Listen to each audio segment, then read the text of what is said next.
तो हाँ जी, देखो जी, आपका नाम खुशी है और आपकी कुंडली बनी है सिंह लगन की। राशि आपकी जो है वो है मकर राशि। कुंडली की बात करूं, वैसे काफ़ी ग्रह अच्छे हैं, लेकिन आपका मुझे एक दो ग्रह खराब लगा है। जैसे कि आपका एक तो ये सूर्य नीच का बैठा है, ये खराब है, राहु खराब है। तो पूरा विस्तार में अभी आपको मैं समझाऊंगा। और आपके जो सवाल है मुझे आपने भेजे हैं कि आपके विदेश में बसने के योग हैं या नहीं, विवाह का सुख कैसा होगा, पिता की हेल्थ कैसी होगी। और तो सबसे पहले देखो जी, आप ये समझ लो कि जो कुंडली होती है इसमें होते हैं टोटल 12 घर। और 12 घर मैं लिख देता हूँ, आप एक बार समझ लो।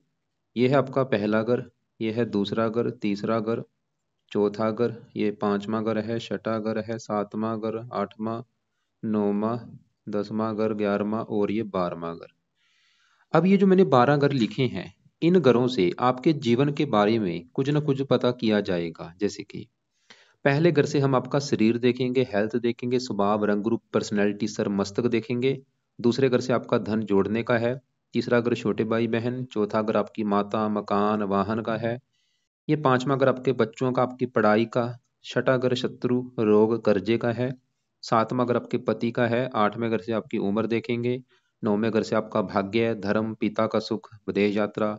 10वां घर काम काज का है। 11वां घर है लाभ, बड़े भाई बहन। 12वें घर से खर्चे देखेंगे। तो आपने देखो जी मेरी दो बातें नोट कर लेनी है। पहली बात, जो मैंने 12 घर बोले हैं वो याद कर लो, और दूसरी बात, इन 12 घरों से जो कुछ देखा जाएगा वो याद कर लो। अब आप ये देखो कि आपने क्या देखना है, वो घर देखो। जैसे कि अगर आपका सवाल है आपके काम काज को लेके, तो कुंडली का 10वां घर होता है काम काज का घर। अब 10वें घर से काम काज देखा जाएगा, और 10वें घर में एक नंबर लिखा है, 2 नंबर, जो कि है वृष राशि। इसका जो मालक है वो है शुक्र। तो आपके काम काज के लिए हमें शुक्र को देखना पड़ेगा। ऐसे ही अगर आपका सवाल है आपके धन जोड़ने को लेके, तो दूसरा घर है धन जोड़ने का। अब दूसरे घर से धन जोड़ना, और दूसरे घर में नंबर है 6, जो कि कन्या राशि है, मालक बना इसका बुध। तो आपके धन जोड़ने के लिए बुध को देखना पड़ेगा। मतलब जो कुछ देखना है वो घर देखना है और घर का मालक देखना है। तो अब देखो जी, मोटा मोटा आपको बेस की जानकारी समझ आ चुकी है। अब बात करते हैं भविष्यवाणी की। तो भविष्यवाणी में होता क्या है, ये जो 9 ग्रह हैं, क्योंकि आपको मैंने अभी बोला था कि आपके काफी ग्रह अच्छे हैं, कुछ ग्रह आपके खराब हैं। तो ये जो 9 ग्रह हैं, इनका जो असर है वो हमेशा हमारे जीवन के ऊपर रहता है। लेकिन इनका असर कई गुना बढ़ जाता है इनकी दशा आने पर। तो इनकी जब दशा चलेगी, इनका असर कई गुना बढ़ जाएगा। तो अभी आपके ऊपर जो दशा है किसकी? दशा जो होती है वो दो प्रकार की होती है। एक होती है महादशा, एक अंतरदशा। महादशा बड़ी होती है, जो कि आपके ऊपर चली हुई है राहु ग्रह की, जो कि 2020 से चली हुई है, और ये 38 में खत्म होगी। 18 साल की दशा है। इसका मतलब है कि आपके जीवन के ऊपर सबसे बड़ा असर जो है वो है राहु ग्रह का। कितना असर है? 80%। अब यहाँ पे असर का मतलब ये है कि आपकी 100 में से 80% जो लाइफ है, वो 80% आपके जीवन में जो कुछ आपके साथ हो रहा है, राहु की वजह से हो रहा है। जो भी आप खा रही हैं, पी रही हैं, काम कर रही हैं, सोच रही हैं, कहीं ना कहीं कारण ये राहु है। और बाकी बचा 20% असर आपके ऊपर गुरु का है, जिसकी चली हुई है अंतरदशा, जो कि तीसरा महीना 23 से चली हुई है, और ये 8वां महीना 25 में खत्म होगी। तो मैंने अभी आपको क्या बोला, असर आपके ऊपर सबसे बड़ा राहु का है, और बाकी थोड़ा सा असर गुरु का भी है, और तीसरे नंबर पे आपके ऊपर असर है शनि की साढ़े सती का, जो कि पिछले 6 साल से ऊपर ही हो चुका, चली हुई है। तो आप ये समझ लो कि आपके जीवन में जो कुछ हो रहा है, राहु, गुरु और शनि की साढ़े सती की वजह से हो रहा है खासकर। सबसे पहले देखो जी, आपको मैं राहु की बात करूंगा, जिसका आपके ऊपर है बड़ा असर। अब देखो जी, अगर आपका जो राहु है, क्योंकि आपके जीवन में मैंने भी क्या बोला कि जो कुछ हो रहा है इसकी वजह से हो रहा है। जो भी आप मतलब खा रही हैं, पी रही हैं, काम कर रही, कहीं ना कहीं कारण राहु है। तो अगर आपका राहु कुंडली में अच्छा निकला, फिर तो आपको देगा अच्छे फल। अगर बुरा निकला, फिर आपको बुरे फल देगा। अब आपको नहीं पता कि राहु अच्छा है या बुरा है, तो आप मेरे से पूछेंगी, तो राहु आपका मुझे बड़े लेवल पे खराब लगा है, ये आपको खराब फल देगा।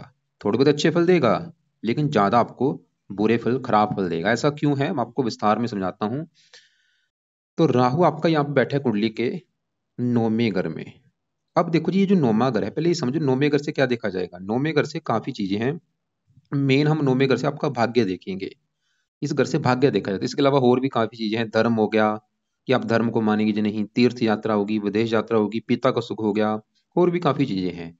अब ये जो 9वें घर की चीजें मैंने बोली हैं, इन चीजों को देखना है, तो फार्मूला मैंने आपको भी एक समझाया था कि घर का मालक देखना है। तो नौवें घर का जो मालक है, नौवें घर में नंबर क्या लिखा है, एक नंबर, एक है मेष राशि, मालक बना ये मंगल। तो नौवें घर की चीजें हम नौवें घर के मालक मंगल से देखेंगे, और मंगल के अलावा नौवें घर में राहु बैठा है, राहु को भी देखेंगे। अब देखो जी, नौवें घर के ऊपर कुछ ग्रहों की दृष्टि भी है, जैसे गुरु की दृष्टि है, सूर्य बुध केतु, कम से कम समझ लो आपके मतलब 4-5 ग्रह देखने पड़ेंगे आपके नौवें घर की चीजों को देखने के लिए। तो अभी सबसे पहले मैं नौवें घर में बैठे राहु की बात करूंगा, क्योंकि सभी ग्रहों की जो चलेगी इनकी खासकर दशा में चलती है। तो अभी राहु क्या है, राहु जो नौवें घर में बैठा है, मैंने अभी जैसे बोला ये नौवां घर किसका है? मंगल का घर है। तो राहु मंगल के घर में बैठा है और मंगल को अपना मानता है अपना दुश्मन। राहु देखो जी, सवाल है कि मैंने अभी जैसे बोला था आपको खराब है, क्यों खराब है? क्योंकि ये अपने दुश्मन के घर में आके बैठा है, इसकी वजह से राहु आपका मुझे खराब लगा है। आपको मैं एक एग्जांपल समझाता हूँ। जैसे कि मेरे घर में मेरा कोई दुश्मन आ जाए, अब मेरा दुश्मन मेरे घर में आके मेरे घर का नुकसान करेगा, वो मेरे घर में सामान तोड़ देगा, वो घर में आग लगा सकता है, फर्नीचर तोड़ देगा, चोरी कर लेगा, घर का नुकसान करेगा। ऐसे ही ग्रह होते हैं। ये जो ग्रह हैं अगर अपने घर में बैठे हैं फिर तो बहुत अच्छे हैं, अपने दोस्त के घर में बैठे हैं फिर भी अच्छे हैं, उच्च के बैठे हैं फिर भी अच्छे हैं, लेकिन अगर ये दुश्मन के घर में बैठे हैं या नीच के बैठे हैं अच्छे फल नहीं देते। तो राहु अपने दुश्मन के घर में होने की वजह से नौवें घर का कर देगा सत्यानाश। नौवां घर किसका है? भाग्य का। तो राहु आपके भाग्य की करेगा हानि, आपका भाग्य आपका साथ नहीं देगा। ये पिता का भी घर है, पिता संबंधी भी दिक्कतें पैदा करता है कोई ना कोई, या तो पिता से बनती नहीं, या पिता को बीमार करता है, या पिता की लाइफ में कोई कष्ट आता है। नौवां घर देखो जी, राहु वैसे क्या है, विदेश का कारक है। जब भी नौवें घर में होता है ये विदेश लेके जाता है, और वहां पे वैसे कुछ फायदा दे देता है। तो आपको ये विदेश लेके जाएगा, लंबी यात्रा घर है, विदेश के लिए लंबे समय के लिए आप जा सकती हैं। इसके अलावा इसकी धर्म का घर है, धर्म को भी कई बार पूरी तरह से ऐसे लोग नहीं मानते। और भी काफी चीजें हैं। अब देखो जी, इसकी दृष्टियां भी हैं। पांचवी दृष्टि पड़ेगी पहले घर के ऊपर, पहले घर में शत्रु राशि पहले घर को भी खराब कर देगा। पहला घर जैसे कि आपका मैंने बोला था शरीर है, हेल्थ, स्वभाव, रंग रूप, पर्सनैलिटी, ये इन चीजों को भी खराब कर देगा। हेल्थ भी आपकी खराब करेगा, हेल्थ को भी लेकर दिक्कतें पैदा करेगा, लाइफ में स्ट्रगल भी कराएगा, दिक्कतें रुकावटें साथ में यहाँ पे पड़ेगी। और इसकी नौवीं दृष्टि पड़ेगी इस पांचवें घर के ऊपर। अब ये जो पांचवा घर है, पांचवें घर की जो भी चीजें हैं, पांचवें घर से संतान देखी जाएगी, पढ़ाई देखी जाएगी, और आपकी बुद्धि, ये जो तीन चीजें हैं पांचवें घर से देखेंगे। और पांचवें घर में 9 लिखा है, 9 है धनु राशि, मालक है गुरु। पांचवें घर की चीजें हम गुरु से भी देखेंगे, और गुरु के अलावा पांचवें घर के ऊपर राहु की दृष्टि है, राहु को भी देखा जाएगा, शनि की दृष्टि है, उसको भी देखा जाएगा। तो क्योंकि अभी हम राहु की बात कर रहे हैं, तो राहु पांचवें घर को दृष्टि दे रहा है, यहाँ पे इसकी है नीच राशि। तो राहु क्या करेगा, पांचवें घर को भी पूरी तरह से खराब कर देगा। मतलब पांचवा घर है संतान का, तो राहु तो ये भी दिखा रहा है कि आपको संतान को भी लेकर दिक्कतें आएंगी, जैसे कि गर्भपात होना, जैसे संतान का देरी से होना। पांचवा घर पढ़ाई का है, पढ़ाई में दिक्कतें पैदा करेगा, बुद्धि का, बुद्धि को भ्रमित कर देगा। तो हमने देखो जी, अभी आपको मैंने शॉर्टकट में चीजें बताई हैं कि राहु आपका है खराब, क्योंकि वो दुश्मन के घर में बैठा है, दुश्मन की राशि को देख रहा है, नीच राशि को दृष्टि दे रहा है। इसका सही होना आपके लिए बहुत जरूरी है। ये सही होगा तभी आपका भाग्य साथ देगा, तभी पिता का सुख अच्छा है, हेल्थ अच्छी होगी, लाइफ में स्ट्रगल कम होगा। वैसे विदेश का योग बनाता है, विदेश में वहां पे कुछ फायदा देता है। तो सवाल है कि ये राहु के आप कैसे, आप ऐसे क्या उपाय करें ताकि ये राहु अच्छा हो जाए। तो इसके लिए देखो जी, इसके एक तो पहला जो उपाय है वो आप लिख लो। पहला उपाय है, इसका आपने पाठ पढ़ना है, कवच का पाठ, जो कि 2 मिनट का पाठ है। रोजाना इस पाठ को पढ़ लिया करो, या इसकी ऑडियो गा के सुन लिया करो, और रात के समय ये पढ़ना है। दूसरा उपाय, राहु स्रोत का पाठ पढ़ना है। 2 पाठ है, राहु कवच का पाठ, राहु स्रोत का पाठ। दोनों पाठ या तो आप पढ़ा करो, या इनको ऑडियो गा के सुना करो। तीसरा उपाय जो आपने करना है वो है राहु का दान। ये बेस्ट है, क्योंकि दान इसकी पावर जो है स्थाई, इसको कम कर देगा। वैसे ही चलो वृद्ध अवस्था में बैठा अच्छी बात है, बुजुर्ग है, मतलब जो बुरे फल मैंने बोले, बुरे फल आपको मिलेंगे कम मात्रा में, क्योंकि वृद्ध बैठा है। तो फिर भी आप इसका दान करो। दान क्या है, मैं आपको अलग से वीडियो भेज दूंगा, राहु के क्या दान होते हैं, वो दान आप किया करो। चौथा उपाय, आप राहु को सही करने के लिए आपको कुछ देवी देवताओं का सहारा लेना पड़ेगा। जैसे कि सबसे बेस्ट है, आप शिव जी की पूजा उपासना करो। शिव, क्योंकि राहु शिव जी का भक्त है। तो शिव जी के मंत्र जाया करो, शिव चालीसा आप पढ़ सकती हैं, या शिव जी का जो मंत्र है ओम नमः शिवाय वो जाप करो। या दुर्गा जी की पूजा उपासना से भी राहु अच्छा होता है, दुर्गा चालीसा पढ़ सकती हैं, या हनुमान जी की पूजा उपासना से भी राहु अच्छा होता है। तो आपको इन देवी देवताओं का सहारा लेना पड़ेगा। तो अभी देखो जी, हमने क्या देखा कि आपके जीवन के ऊपर सबसे बड़ा असर राहु का है, जो कि आपका मुझे अच्छा नहीं लगा। लेकिन ये 18 साल की जो दशा होगी, ये नहीं कि 18 साल आपको दिक्कतें देता ही रहेगा, क्योंकि ये बंदे को काफी चीजें सिखाता है, आपको स्ट्रगल कराएगा, उसमें आपको काफी चीजें सीखने को भी मिलेंगी, और आपको बाद में सफलता भी देगा। जैसे कि कई बार ये 42 वर्ष के बाद सफलता देता है, 42 वर्ष के बाद, 42 वर्ष से पहले तो भाग्य साथ देता नहीं, और ये शास्त्रों में लिखा रखा है, या 36 वर्ष के पहले आपका भाग्य साथ देगा नहीं। बाकी अगर आप इसके उपाय करेंगे तो इसके बुरे फल कम हो जाएंगे। अब देखो जी, आगे बढ़ते हैं आपके ऊपर। जैसे कि बड़ा असर तो राहु का है, छोटा असर है गुरु का। पिछला 1 साल हो चुका इसकी चली हुई है छोटी दशा, तीसरा महीना 23 से, और 8वां महीना 25 में खत्म हो गया अभी। सवाल कि गुरु आपका कैसा है? तो आपका जो गुरु है, ये मुझे बहुत बड़े लेवल पे अच्छा लगा है। आपकी पूरी कुंडली में अगर कोई ग्रह मुझे अच्छा लगा है बड़े लेवल पे, गुरु लगा है, बहुत ही अच्छा है। अब इसको भी विस्तार से जानते हैं कि क्या वो अच्छा, क्या अच्छे फल देगा। तो गुरु आपका बैठा है कुंडली के पहले घर में। जैसे मैंने अभी आपको 12 घर बोले हैं कि ये 7वां घर है पति का घर आपकी का, 5वां बच्चों का है, चौथा माता का, तीसरा छोटे भाई बहन। ऐसे पहला घर जो है ये आपका घर है, जो आप हैं, कि आप कैसी होंगी, आपका शरीर कैसा होगा, रंग रूप कैसा, पर्सनैलिटी कैसी, सर कैसा, मस्तक कैसा, स्वभाव कैसा, नेचर कैसा, शरीर की बन, मतलब जो भी आपके बारे में जानना है पहले घर को देखा जाएगा। और फार्मूला है घर का मालक देखना है, तो पहले घर में लिखा है 5 जो कि सिंह राशि है, मालक बना सूर्य है। आपके बारे में जानने के लिए हमें सूर्य को भी देखना पड़ेगा, और सूर्य के अलावा पहले घर में गुरु बैठा है, गुरु को भी देखेंगे। और पहले घर के ऊपर जिन ग्रहों की दृष्टि है राहु की, शनि की, कितने ग्रह, और मंगल की भी दृष्टि, मतलब 4-5 ग्रह देख के डिसाइड होगा आपके बारे में। और इन चारों पांचों के जो गुण हैं आप में पाए जाएंगे। अभी जैसे मेरे राहु को देखा, वो पहले घर को थोड़ा सा खराब करेगा, हेल्थ भी खराब करेगा। राहु क्रूर है, आपको थोड़ा सा क्रोधी भी बनाएगा, जिद्दी भी बनाएगा, गुस्से वाला भी बनाएगा। लेकिन पहले घर में अब जो गुरु है, तो गुरु देखो जी, पहले घर में यहाँ पे जो 5 लिखा है, सिंह राशि सूर्य का घर है, और इस सूर्य को अपना मानता है अति मित्र मानता है। जैसे कि देखो जी, मेरे घर में मेरा दोस्त आया होगा, तो वो मेरा दोस्त मेरे घर में मेहमान बन के आएगा, तो वो मेरे घर का अच्छा करेगा, वो काम यहाँ पे गुरु करेगा। ये पहले घर में अपने दोस्त के घर में सूर्य घर में बैठा है, तो गुरु कर देगा पहले घर का अच्छा। अब क्या अच्छा करेगा गुरु, के जो गुण हैं, गुरु देखो जी एक अच्छा ग्रह होता है, ये शुभ ग्रह होता है। ये धर्म का कारक आपको पहले घर में बैठ के बहुत ही ज्यादा धार्मिक बनाएगा, परोपकारी बनाएगा, दानी बनाएगा, विद्वान बनाएगा, गुणी बनाएगा, भगवान पर आपका बहुत ज्यादा विश्वास होगा। और गुरु के जो अपने ग्रह हैं, बैठा इस घर में आके है, लेकिन इसके अपने कौन से ग्रह हैं? इसके 2 ग्रह हैं अपने। एक तो गुरु का ये 5वां ग्रह है, और ये 8वां घर।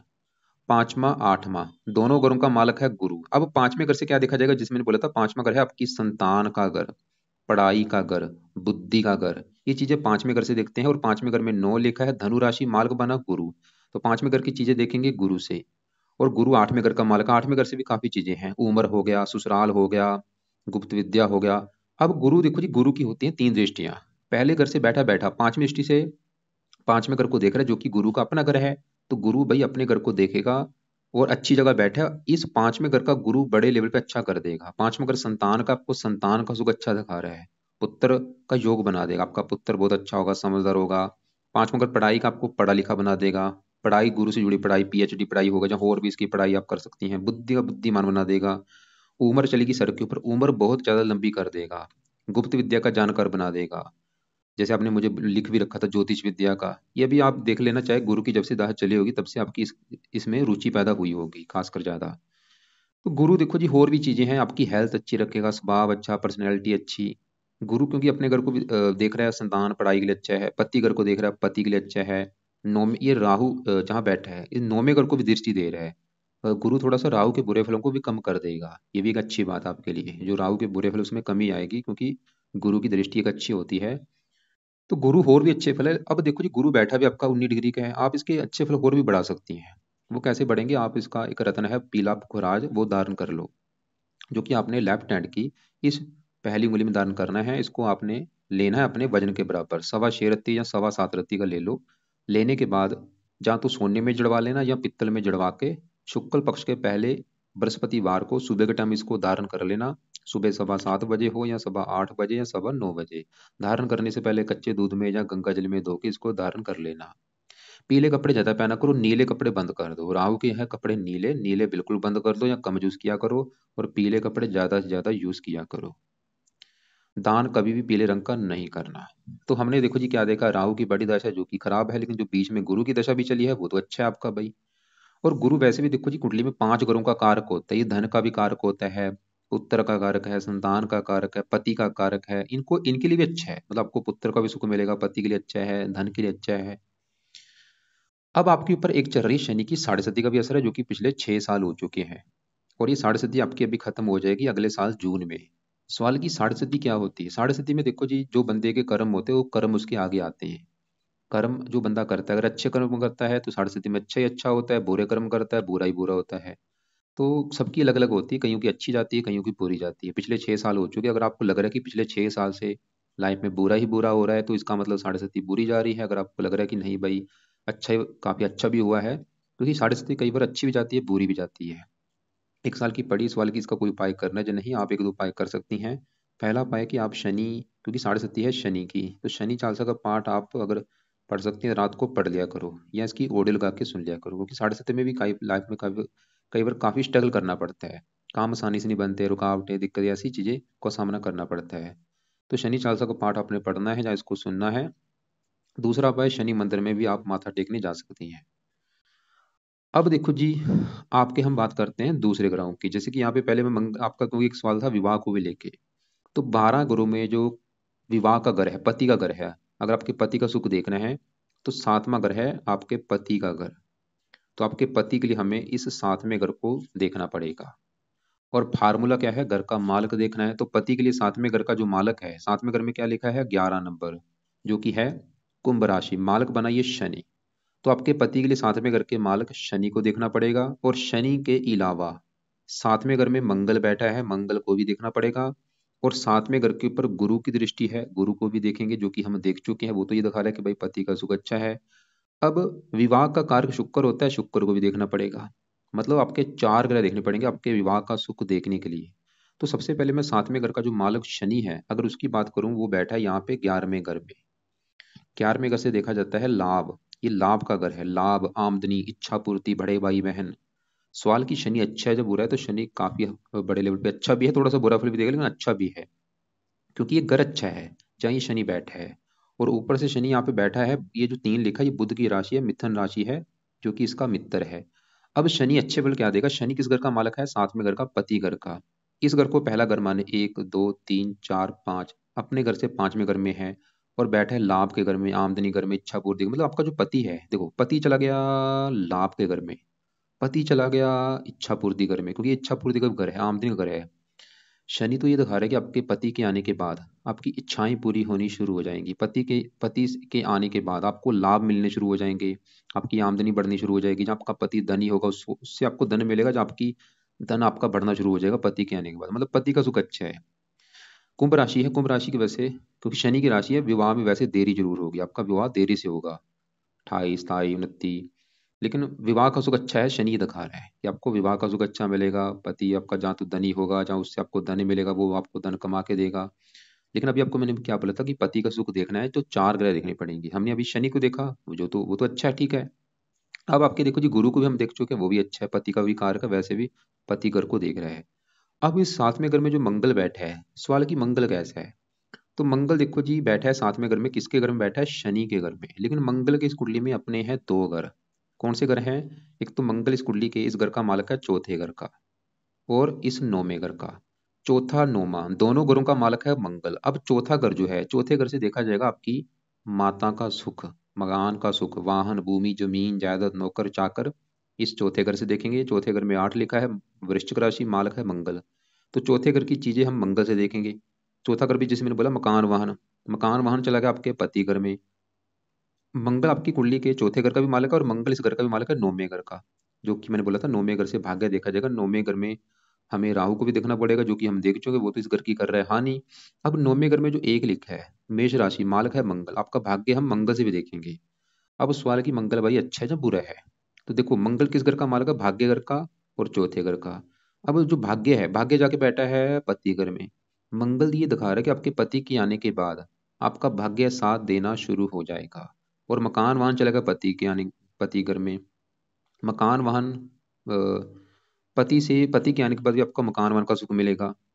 लेकिन देखो जी, एक नेगेटिव बात क्या है कि मंगल है क्रूर ग्रह, और मंगल जब भी साथ में अगर में बैठता है, कुंडली बनती है मंगलीक। तो मंगल ये दिखा रहा है कि आपके एक तो विवाह में देरी होगी, और विवाह हो भी गया तो आपकी पति से बनेगी नहीं, पति से लड़ाई झगड़े होंगे। मंगल की वजह से आपका पति क्रोधी होगा, जिद्दी होगा, लड़ाकू होगा। मंगल ये दिखा रहा है। क्योंकि मंगल कुंडली को मंगलिक बना के बैठा है, कुंडली मंगलिक बनी है।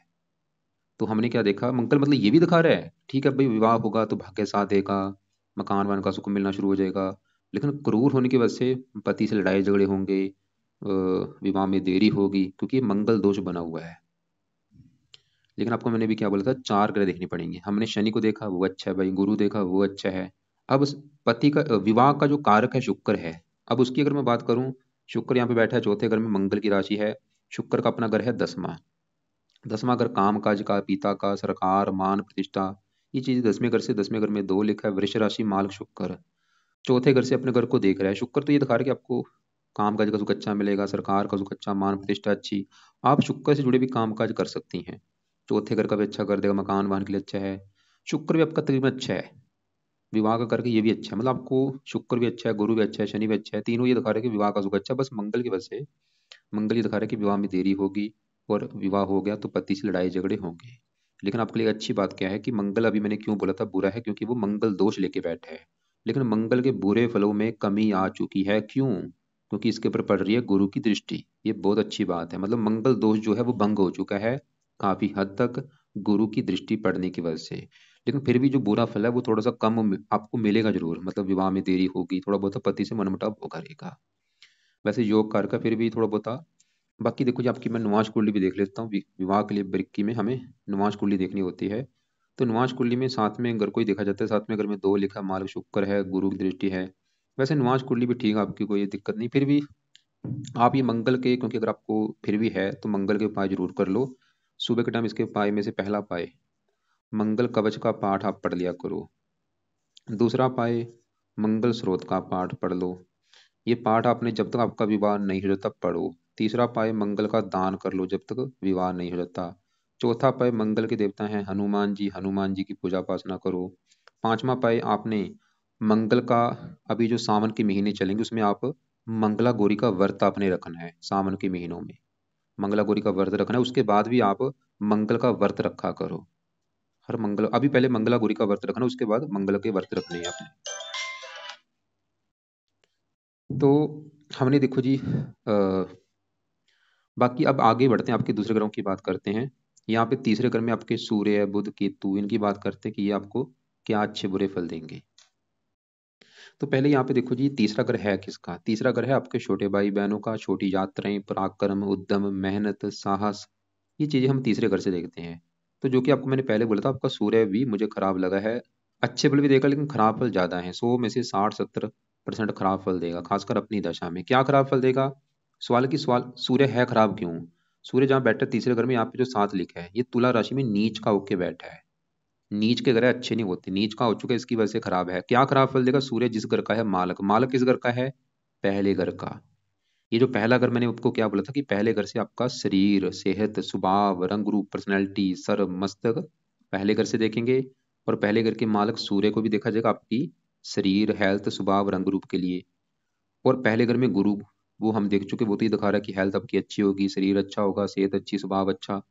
अब पहले घर का जो मालिक सूर्य है, क्योंकि वो नीच का है, तो सूर्य आपको जो खराब फल देगा पहले घर के रिगार्डिंग देगा। पहला घर मतलब आपका शरीर है, हेल्थ, स्वभाव, इन चीजों को खराब कर देगा सूर्य। सूर्य आपकी हेल्थ खराब करेगा।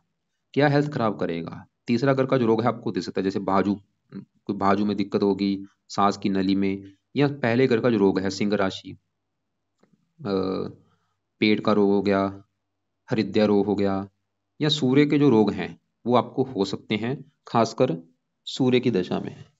इसके कौन से रोग हैं वो आपको मैं दिखा भी देता हूँ। तो मैंने अभी क्या बोला कि सूर्य का जो बुरा फल है वो आपको हेल्थ को लेके मिलेगा। हेल्थ आपकी सूर्य करेगा खराब। जब भी सूर्य की दशा चलेगी तो आपको हेल्थ को लेके दिक्कतें आएंगी। तो यहाँ पे ये रोग मैंने लिख रखे हैं, बाद में आप पढ़ लेना। ये है सूर्य के रोग। दाहिनी आंख, हृदय रोग, हड्डी हड्डी संबंधी रोग दे सकता है आपको, मस्तक रोग, सिर दर्द, गंजापन, उदर रोग, नाभिक, माइग्रेन, बुखार, खासकर सूर्य की दशा में। अगर अभी भी है आपको ये दिक्कत तो आप समझ लो एक सूर्य का रोग है।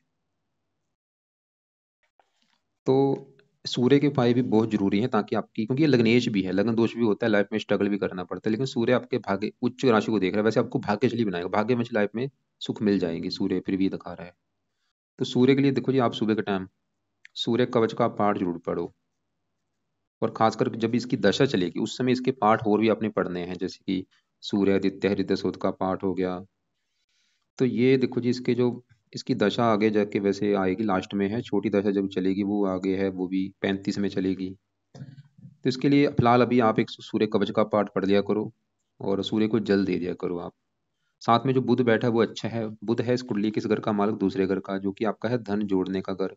और ये 11वें घर का मालक है, जहाँ पे शनि बैठा है। 11वां घर है लाभ, लाभ 11वें घर का मालक, और दूसरे घर का मालक है बुध, बैठा है तीसरे घर में, मेहनत के घर में। बुध तो ये दिखा रहा है कि आप खुद की मेहनत के बल पर काफी धन कमाएंगी, खुद की मेहनत के बल पर अपनी इच्छाएं पूरी करेंगी। बुध ही दिखा रहा है। बुध फिलहाल अच्छा है, लेकिन अस्त बैठा है आपका, मृत अवस्था में है। तो इसके लिए आप इसका इसका भी रत्न धारण कर सकती हैं, पन्ना रत्न। आपको मैंने पीला पुखराज भी बोला है, बुध का पन्ना भी आप धारण कर सकती हैं, लेफ्ट हैंड की छोटी उंगली में चांदी में जड़वा के। तो हाँ जी, मैं बात कर रहा था आपके बुध ग्रह की। मैंने आपको बोला बुध के लिए आप पन्ना रत्न दान कर लो, हरे कपड़े ज़्यादा पहना करो। और बाकी साथ में जो केतु है ये भी आपको कई प्रकार के अच्छे फल भी देगा। चंद्रमा की लास्ट में बात करूँ, ये आपकी हेल्थ खराब ये भी करेगा। चंद्रमा इस घर का मालक है 12वें घर का। 12वें घर से देखा जाता है खर्चा, हानि। तो खर्चे के घर का मालिक चंद्रमा है, जाके बैठा है छठे घर में, रोग के घर में, मतलब खर्चा रोग के घर में, खर्चा बीमारी के ऊपर भी आपका खर्चा होगा। खासकर चंद्रमा की दशा में ये आपकी हेल्थ खराब करेगा। इसके लिए आप इसका दान कर सकती हैं, हर सोमवार को इसका दान किया करो। और खासकर इसकी जब दशा आपकी चलेगी उस समय चंद कवच का पाठ, स्रोत का पाठ पढ़ना है। और शिव जी की पूजा प्रार्थना इसके लिए भी आप कर सकती हैं। और रात को दूध का सेवन नहीं करना, दूध पीना दिन के समय आप पिया करो। तो ये है आपकी देखो जी कुंडली का फलादेश। गुरु अच्छा है, शुक्र अच्छा है, मंगल कई प्रकार के अच्छे फल भी देगा, ऐसा नहीं कि बुरा ही है। शनि भी अच्छा है, बुध अच्छा है, कई प्रकार के अच्छे फल देगा। केतु भी कई प्रकार के अच्छे फल देगा। तो आपके जो ग्रह खराब लगे हैं, एक तो राहु खराब है, ये तो कन्फर्म है। और बाकी जो मंगल है वो विवाह संबंधी दिक्कतें आपको पैदा करेगा। सूर्य हेल्थ संबंधी दिक्कतें पैदा करेगा। केतु चंद्रमा भी आपकी हेल्थ को लेकर दिक्कतें पैदा करेगा। तो अब देखो जी, आपके एक और मैं उपाय बता दूं क्या क्या आपने उपाय करने हैं। कुछ उपाय हैं आपके सुबह के टाइम, कुछ है रात के समय। तो जो जो आपके सुबह के उपाय हैं वो है, एक तो मंगल कवच का पाठ, मंगल स्रोत का पाठ सुबह के टाइम पढ़ना है या इनको सुनना है। और आप हनुमान जी का भी पाठ, वो हनुमान जी का पाठ आप जब भी कर सकते हैं जब भी आपका टाइम लगे। और सुबह के टाइम में आपने सूर्य कवच का पाठ पढ़ना है। रात के समय आप राहु कवच का पाठ, राहु स्रोत, शनि चालीसा, ये 3 पाठ आपने रात को पढ़ने हैं या इनको सुनना है। और इसके अलावा आपको जो दान बोला है, दान एक तो राहु का बोला है, सतनाट्य का दान है। इसके और भी जो दान है, दान की वीडियो आपको मैं भेज दूंगा, राहु के क्या दान होते हैं वो आप देख लेना। तो राहु का दान आपने करना है, चंद्रमा का दान आपने हर सोमवार को करना है, इसका भी दान की वीडियो देख लेना क्या दान है। मंगल का दान भी आप करो, जब तक आपका विवाह नहीं हो जाता मंगलवार को इसका दान किया करो। और सूर्य का सिर्फ आप इसको जल दे दिया करो, दान इसका रहने दो। और बाकी आपने गुरु का दान नहीं करना, शनि का नहीं करना, शुक्र का नहीं करना, बुध का नहीं करना। और संतान का सुख अच्छा है, बस राहु की वजह से देखो जी दिक्कत आएगी संतान संबंधी, जैसे संतान में देरी होना या गर्भपात हो जाना। लेकिन गुरु फिर भी ये दिखा रहा है कि संतान का सुख अच्छा है, पुत्र का योग बना देगा। इसके अलावा आपके पति की कुंडली देख के डिसाइड होगा आपके विवाह के बारे में, कि उसकी कुंडली का साथ में घर का मालक कैसा है, उसके साथ में घर में कैसे ग्रह बैठे हैं, दोनों की कुंडली में गुण देखे जाएंगे, कितने गुण हैं। तो दोनों की कुंडली देख के सही फलादेश होगा विवाह के बारे में। बाकी आपके जो सवाल है विदेश में सेटलमेंट के योग काफी, क्योंकि ये राहु विदेश के घर में बैठा है, वहां पे आपको फायदा भी है। अगर घर पे आसपास रहेंगे वहां पे दिक्कत आएगी, विदेश में फायदा है। और इसके बाकी फिर भी उपाय करो, क्योंकि फिर भी आपको विदेश में अगर आप जाती हैं वहां पे ज़्यादा आपको आसानी से सफलता मिलने नहीं देगा ये, क्योंकि बड़ा असर इसका आपके ऊपर है। और आप चाहे नोट कर भी लेना कि जब से ये राहु की दशा आई है लाइफ में, तब से कोई ना कोई दिक्कतें परेशानी आपकी आ रही होंगी। और बाकी देखो जी, आपका सवाल है ज्योतिष के बारे में। गुरु क्योंकि ज्योतिष का कारक है, अभी उसकी दशा है वो उसमें, ये गुरु की वजह से, अगर आपकी ज्योतिष में रुचि है ये गुरु की वजह से है। फिर भी आपके जो सवाल होंगे आप लिख लेना कॉल करके मुझे, आप 1-2 के बीच में या शाम 6-7 के बीच में कॉल करके पूछ लेना। नीले कपड़े और मंगल के लाल कपड़े ये कम यूज किया करो। सूर्य के भी लाल कपड़े हैं, नीले लाल कम यूज करो। हरे और पीले ये कपड़े आप ज्यादा यूज किया करो।